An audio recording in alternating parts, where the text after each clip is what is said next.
Hello and welcome back to the classroom. If you're watching this video, we're going to be going through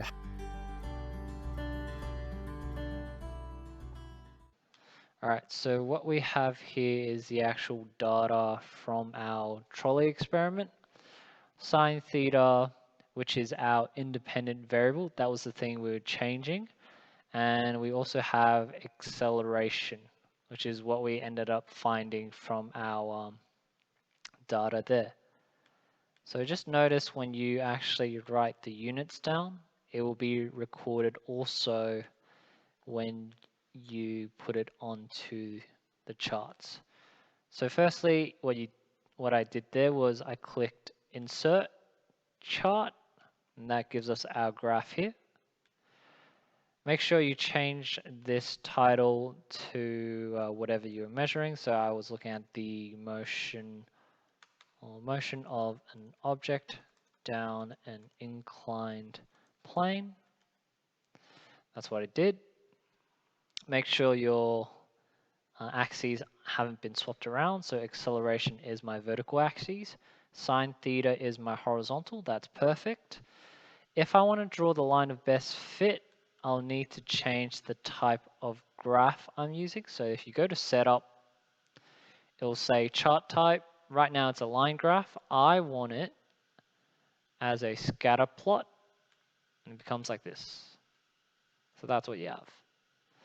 Next thing you need to do is click on the dots. So click on the dots, and you'll be prompted to 3 little empty boxes: error bars, data labels, and trend line. The error bar just tells you the range of your source or data source. As you can see, the range is very small early on, and then it kind of balloons out over time. But we don't really need that right now. Just want to look at the trend line. This is my line of best fit. When you draw a line of best fit on any Excel or Google applications, the line of best fit should always be the middle point between all the data. So you can see the last three, which is a bit more evident, is that the line goes between the midpoints of all 3 data points, and that's essentially what a line of best fit should do.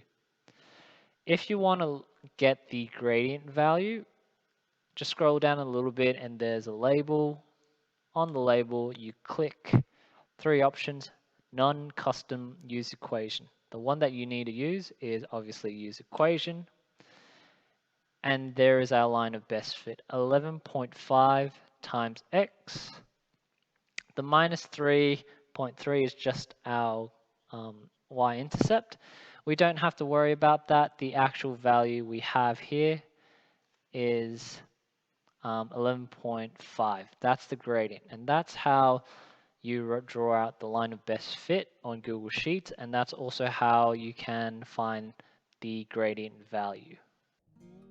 Hopefully by the end of this you understand how to graph a graph on Google Sheets.